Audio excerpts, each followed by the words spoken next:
Hello students, कैसे हो आप सब। आप सभी का एक बार फिर से स्वागत है ग्रेविटी क्लासेस के यूट्यूब चैनल पे। आज हम स्टैंडर्ड 6 एसएस जियोग्राफी में चैप्टर नंबर 8 पढ़ने वाले हैं। India, climate, vegetation and wild life. मतलब हमारे इंडिया में जो क्लाइमेट है, जो वेजिटेशन है और जो वाइल्ड लाइफ है, उसके बारे में हम पढ़ने वाले हैं। तो देखते हैं इस चैप्टर में क्या क्या है। You read in newspaper daily and watch on TV or hear other talking about weather. You must know that weather is about day-to-day changes in the atmosphere. तो आप न्यूज़पेपर में या फिर टीवी न्यूज़ में या कहीं भी सोशल मीडिया में पढ़ते होंगे कि आज का वेदर ये है, आज इतना टेम्परेचर होगा, आज बारिश होने वाली है, आज बादल छाए रहेंगे। ऐसी सारी न्यूज़ आपने कहीं ना कहीं सुनी ही होगी या फिर पढ़ी ही होगी।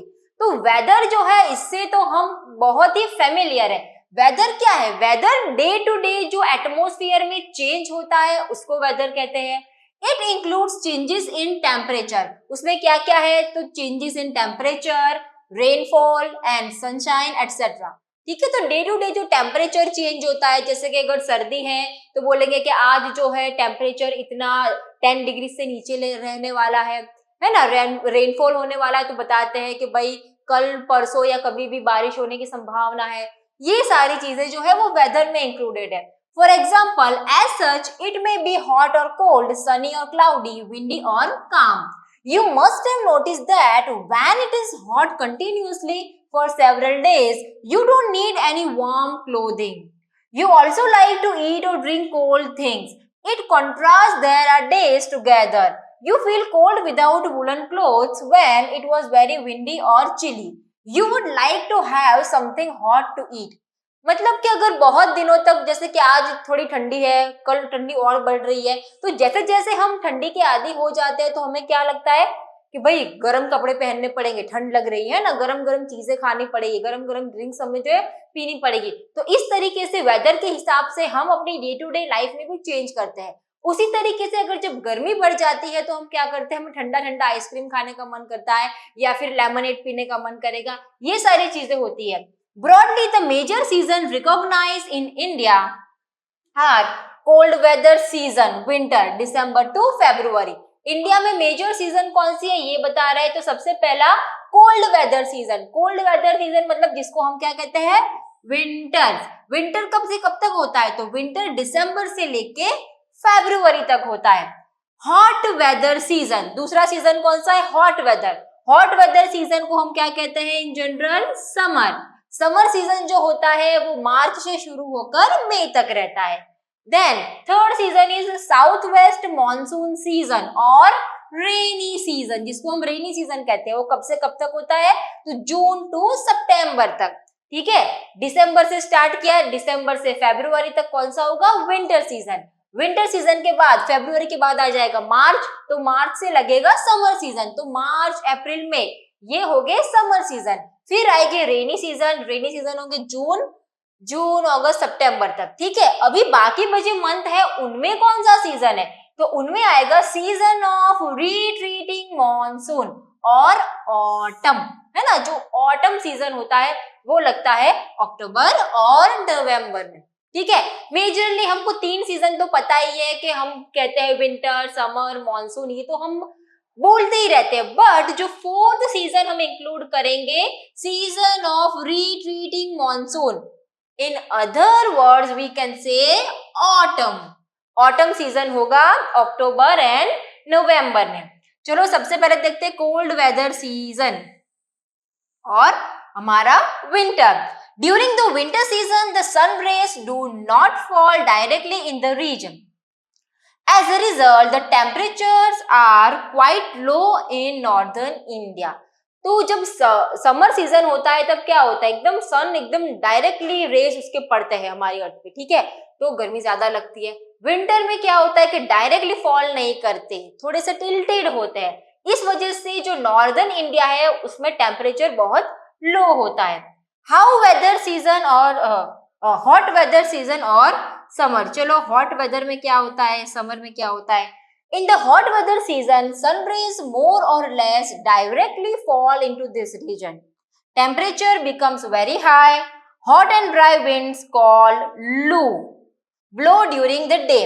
अभी समर में क्या होता है, समर में जो सन है उसके रेज डायरेक्टली फॉल करेंगे तो गर्मी बढ़ेगी, गर्मी इतनी बढ़ जाएगी कि जो विंड होगी, जो हवा चलेगी ना, वो भी एकदम गरम गरम होगी। और ऐसी गरम हवाएं जो समर में चलती है उसको कहते हैं लू, LOO लू।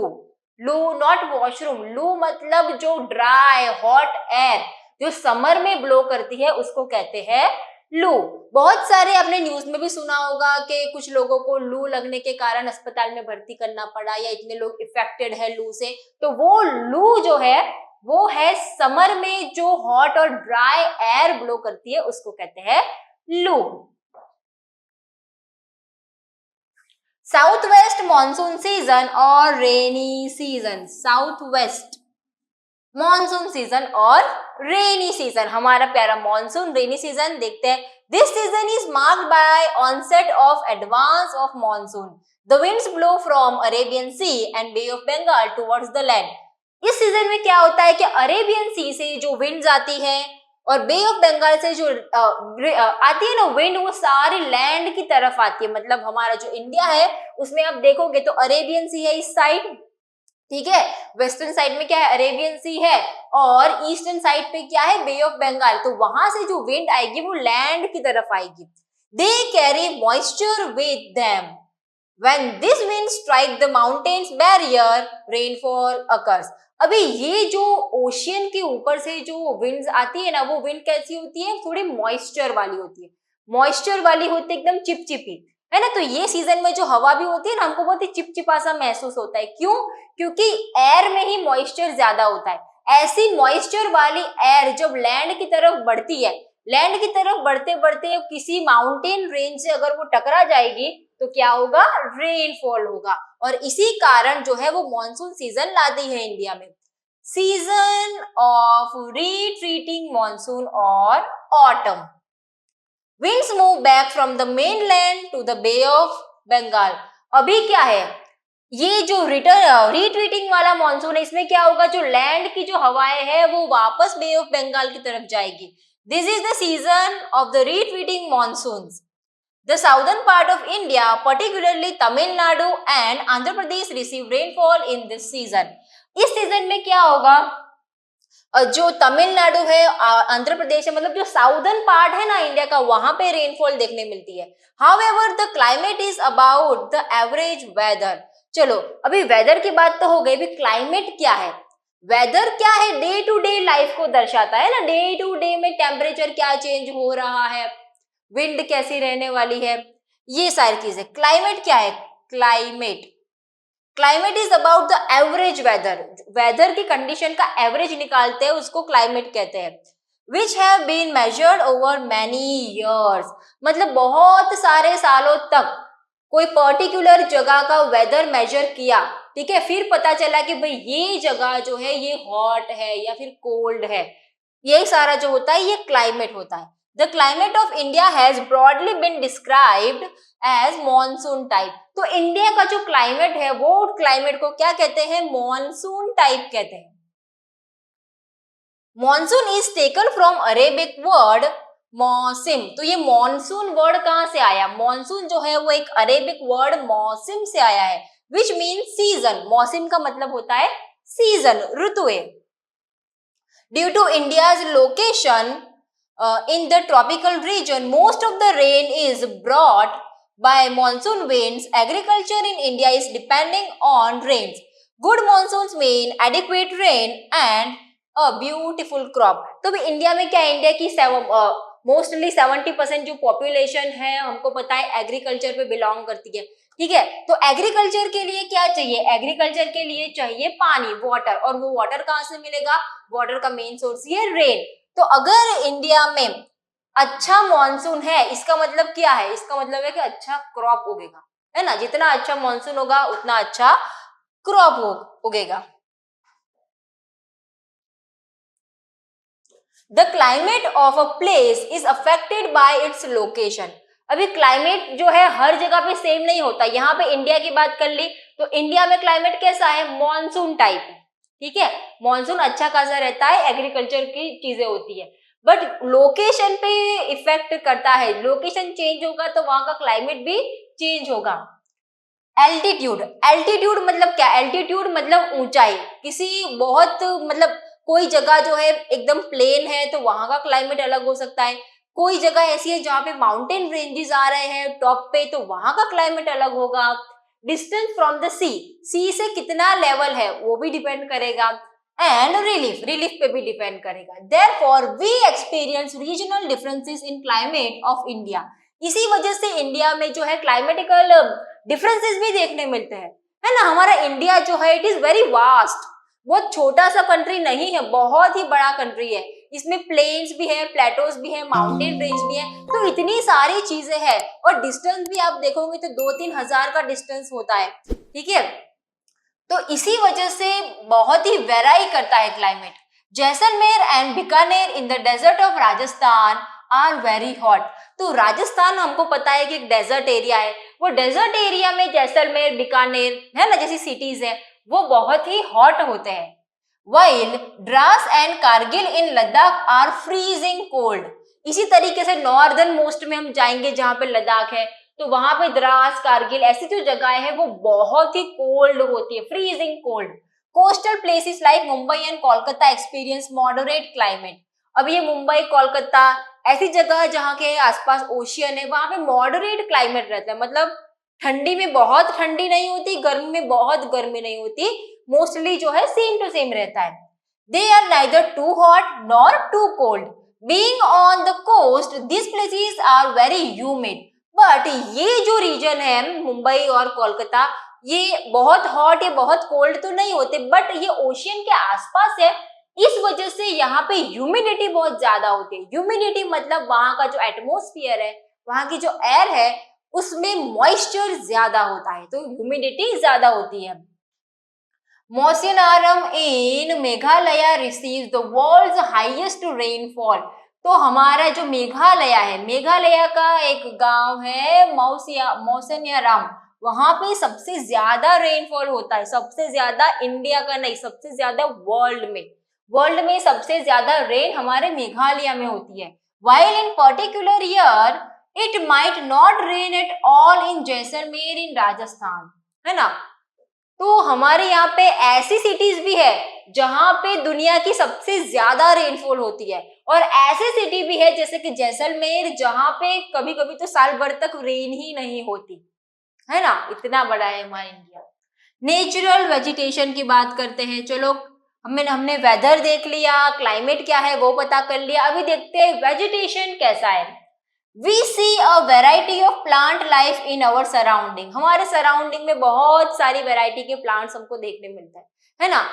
हम मतलब जितने ज्यादा अलग अलग लोकेशन होते हैं उतने अलग अलग टाइप के प्लांट, ट्रीज हमको देखने मिल जाते हैं। How nice is to play in a field with green grasses. Green grass है ना, हरी हरी घास वाले मैदानों में खेलने को, घूमने को कितना मजा आता है।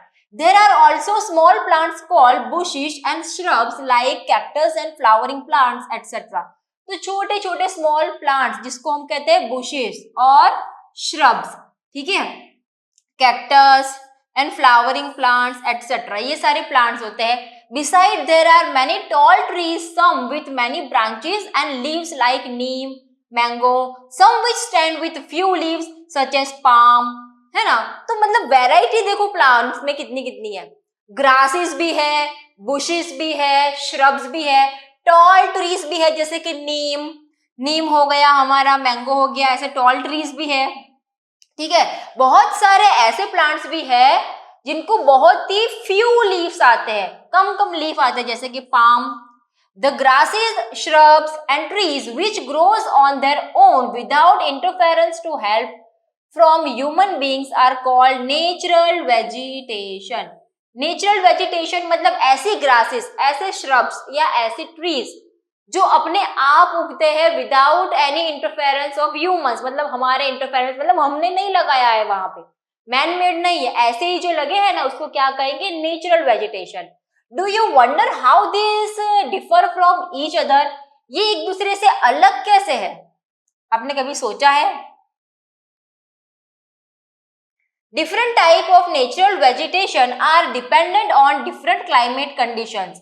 among which the amount of rainfall is very important. Due to varied climatic condition, India has wide range of natural vegetation. तो ये भी डिपेंड करता है क्लाइमेट पे, वेदर पे। जहाँ का क्लाइमेट बहुत ही सूखा होता है, डेजर्ट जैसा होता है, तो वहां पे कैक्टस जैसे प्लांट उगते हैं, है ना। वहां पे हरियाली आपको देखने नहीं मिलेगी, जमीन एकदम बंजर होगी, सूखी होगी, छोटे छोटे प्लांट्स होंगे।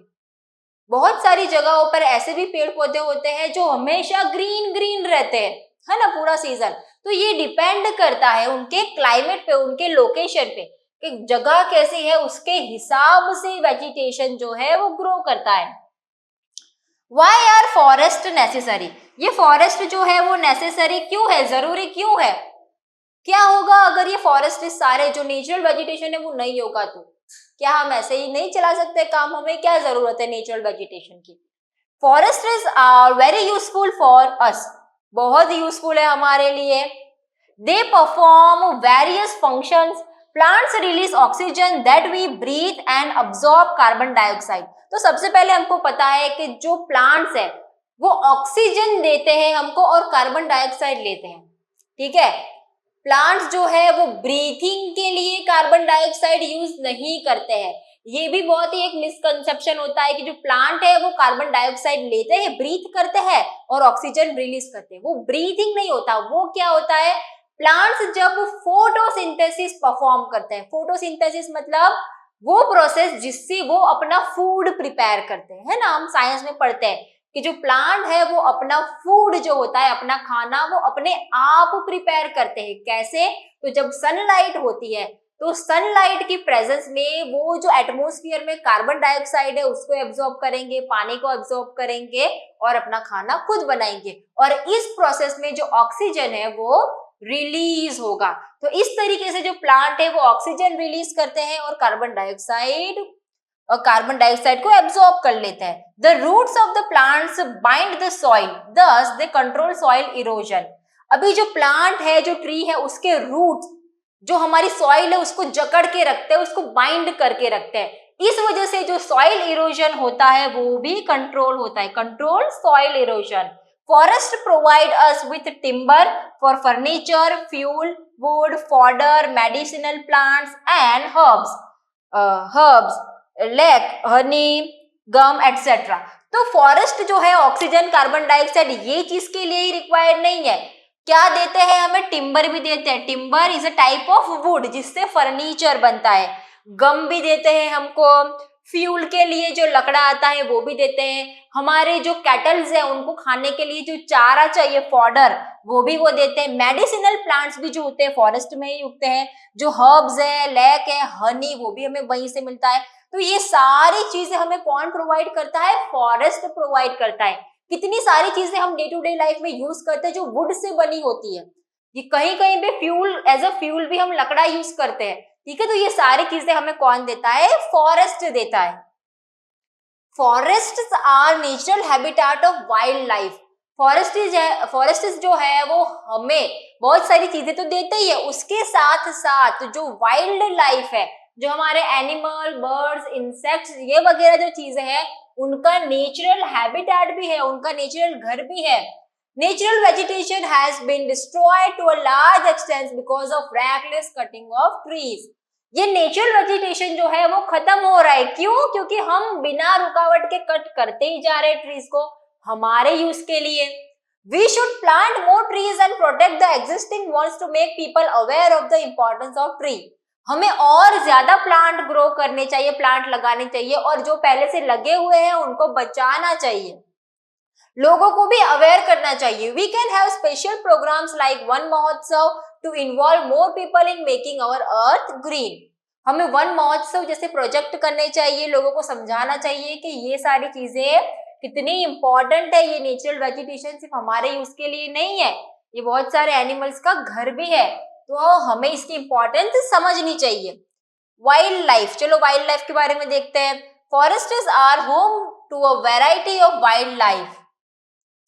There are thousands of species of animals and a large variety of reptiles.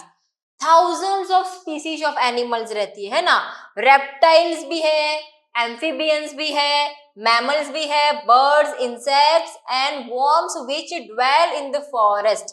Reptiles, reptiles की बात करें जैसे कि स्नेक्स है, ये सारे कौन सी फैमिली में आते हैं, कौन से क्लास में आते हैं, रेप्टाइल्स में आते हैं। एम्फीबियन, एम्फीबियन जैसे कि फ्रॉग्स हो गए, टोड्स हो गए वो। मैमल्स, मैमल्स मतलब टाइगर, लायन है ना, डॉग्स, ये सारे एनिमल जो होते हैं वो मैमल्स होते हैं। बर्ड्स एंड इंसेक्ट्स, ये सारी जो चीजें हैं, वॉर्म्स, ये सारी चीजें फॉरेस्ट में रहती है। The tiger is our national animal.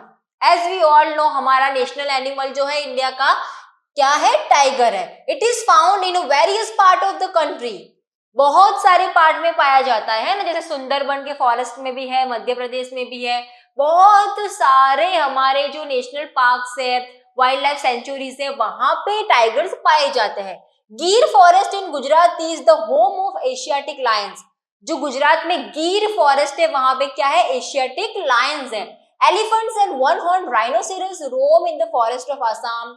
Assam के जो फॉरेस्ट है, वहां के जो नेशनल पार्क है, वहां पे एलिफेंट्स, वन हॉर्न राइनोसेरस वो बहुत सारे हैं। Elephants are also found in Kerala and Karnataka. Elephant Kerala, Karnataka जो साउथ पार्ट है हमारे इंडिया का, वहां पर भी पाए जाते हैं। Camels and wild asses are found in the Great Indian Desert and the Run of Kutch respectively। Camel जो है, कैमल कहाँ पाए जाते हैं, हमारा जो ग्रेट इंडियन डेजर्ट है राजस्थान में वहां पे। एंड वाइल्ड एसेस जो होते हैं वो कहाँ पे है, रन ऑफ कच्छ इन गुजरात में पाए जाते हैं। Wild goat, snow leopard, beds etcetera are found in Himalayan region. तो जो हिमालयन रीजन है वहां पे वाइल्ड गोट, स्नो लेपर्ड, ये सारी चीजें जो है वो पाई जाती है। Besides this, many other animals are found in our country such as monkey, wolf, jackal, nilgai, cheetah, चीतल etc। ठीक है, तो ये सारे एनिमल जो है वो हमारे इंडिया में पाए जाते हैं। ये तो बेटा कुछ कुछ नाम है, बहुत सारी वैरायटी है, बहुत सारे एनिमल्स है, बर्ड्स पाए जाते हैं। India is equally rich in bird life. The peacock is our national bird. हमारा नेशनल बर्ड है peacock. Other common birds are parrots, pigeons, मैना, geese, बुलबुल and ducks। ये कुछ कॉमन बर्ड्स के नाम दिखाए। There are several bird sanctuaries which have been created to give birds their natural habitat। बहुत सारी जो बर्ड सेंचुरीज है वो भी गवर्नमेंट ने बनाई है। क्यों? क्योंकि जो बर्ड है उनको अपना नेचुरल हैबिटाट मिल सके। सेंचुरीज, नेशनल पार्क, ये सब बनाने का रीजन क्या है, ये बनाने का रीजन ये है कि जो एनिमल, बर्ड्स जो है ना, जो वाइल्ड लाइफ है, उनको उनका नेचुरल हैबिटाट मिल सके। अगर वो नेशनल पार्क, सेंचुरीज ये सब नहीं बनाते तो हम तो क्या करते, जंगल है किसी का नहीं है तो काटो, है ना, वहां से पेड़ काटो, पौधे काटो, सब हमारी जरूरत के लिए हम उसको कट कर लेते और जो नेचुरल वेजिटेशन है वो खत्म हो जाता। इसलिए उनको वाइल्ड लाइफ को प्रोटेक्ट करने के लिए, हमारे वेजिटेशन को प्रोटेक्ट करने के लिए ये सारी चीजें जैसे कि नेशनल पार्क और सेंचुरीज बनाई जाती है। This provide the birds protection from hunters. Can you name 5 birds that commonly found in your area. क्या आप ऐसे कोई 5 बर्ड्स के नाम बता सकते हैं जो आपके एरिया में पाए जाते हैं? सोचिए। There are several hundreds of species of snakes found in India. India में जो स्नेक्स है उनकी 100 ऑफ स्पीशीज मतलब पाई जाती है। Cobras and kraits are important among them. Cobras, kraits जो है इम्पोर्टेंट स्पीशीज है। Due to cutting of forest and hunting, several species of wild life of India are declining rapidly. तो हम जो है फॉरेस्ट कटिंग करते हैं और जो एनिमल की हंटिंग करते हैं, उसकी वजह से इनकी जो पॉपुलेशन होती है ना, वाइल्ड लाइफ कोई भी एनिमल्स होते हैं उनकी डिक्लाइन होती रहती है, उनकी पॉपुलेशन कम हो जाती है।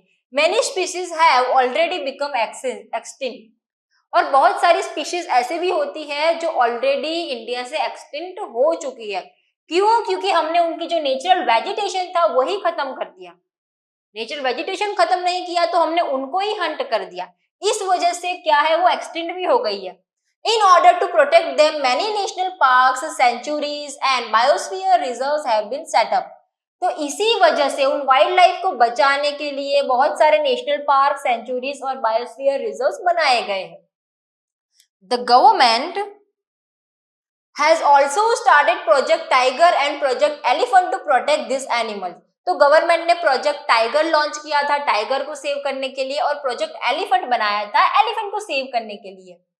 Can you name some wildlife sanctuaries of India and locate them on the map? क्या आपको पता है कोई वाइल्ड लाइफ सेंचुरीज इंडिया में? क्या आप मैप पे उनको लोकेट कर सकते हो? अगर आप जहाँ पे रहते हैं वहां पे आसपास भी कोई सेंचुरीज या फिर नेशनल पार्क है तो क्या आप उसको लोकेट कर सकते हो? Can you also contribute in conserving wild life? क्या आप खुद भी कुछ कॉन्ट्रीब्यूट कर सकते हो क्या ये अपने वाइल्ड लाइफ को बचाने के लिए? You can refuse to buy this things made from the part of the bodies of animals such as their bones, horns, fern, skin. कर सकते हो क्या आप? कर सकते हैं। जैसे कि कुछ कुछ चीजें होती है ना, एनिमल की हंटिंग क्यों करते हैं, एनिमल का यूज क्या होता है? तो एनिमल की बॉडी के जो डिफरेंट डिफरेंट पार्ट्स होते हैं, जैसे उसकी स्किन है, उसके फेदर्स है, उसके बोन्स है, उससे बहुत सारी चीजें बनती है। अगर हम वो सारी चीजें खरीदेंगे ही नहीं तो उनकी डिमांड बहुत कम हो जाएगी और फिर जो हंटर्स है वो ये जो एनिमल्स है उनको किल नहीं करेंगे। तो हम एक तरीके से इन एनिमल को बचा सकते हैं, है ना, कि हम ऐसी चीजें ना खरीदे जो एनिमल प्रोडक्ट से बनती है। Every year we observe wild life week in first week of October. तो एवरी ईयर जो अक्टूबर का फर्स्ट वीक होता है तब वाइल्ड लाइफ वीक सेलिब्रेट करते हैं to create awareness of conserving the habitats of animal kingdom. तो ये जो पूरा वीक हम क्या करते हैं, हम लोगों को बताते हैं, अवेयर करते हैं कि ये हमारी वाइल्ड लाइफ है, ये हमारा वेजिटेशन है, इसको हमें प्रोटेक्ट करना है ना। ये कुछ पेपर के कटिंग्स दिए हैं कि किस तरीके से, मतलब कहीं कहीं पे कुछ हुआ होगा, है ना। लार्ज स्केल पोचिंग एलिगेट इन सिमलीपाल रिजर्व, पोचिंग, हंटिंग, ये सारे जो न्यूज है हमको देखने मिलते हैं।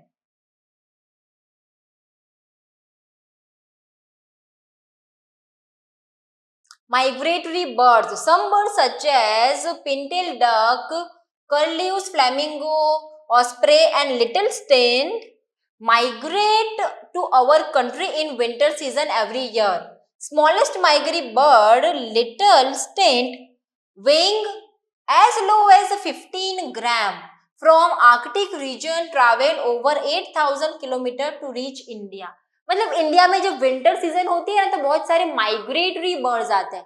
माइग्रेटरी बर्ड्स क्या होते हैं कि जो मतलब यहाँ के इंडिया के बर्ड नहीं है, वो किसी और कंट्री के बर्ड है, ठीक है, बट वो क्या करते हैं अपनी सीजन के हिसाब से अपनी जगह चेंज करते रहते हैं, तो विंटर में इंडिया में आते हैं। तो एक स्मॉलेस्ट बर्ड है जिसको कहते हैं लिटिल सेंट। लिटिल स्टेन जो है वो सिर्फ 15 ग्राम का है, वो भी आता है पूरा आर्कटिक रीजन जो है वो ट्रैवल करके ऑलमोस्ट 8,000 किलोमीटर ट्रैवल करके इंडिया रीच करता है, ठीक है। तो बस यहीं तक था हमारा चैप्टर इंडिया का क्लाइमेट, वेजिटेशन और वाइल्ड लाइफ। यहाँ पे हमारा चैप्टर फिनिश होता है। अगर आपको हमारा वीडियो अच्छा लगा हो तो इसको लाइक करिएगा और हमारे चैनल को सब्सक्राइब भी करिएगा। ऐसे ही हम और वीडियोस भी लाते रहेंगे, हमारे साथ जुड़े रहिएगा। तब तक के लिए बाय बाय।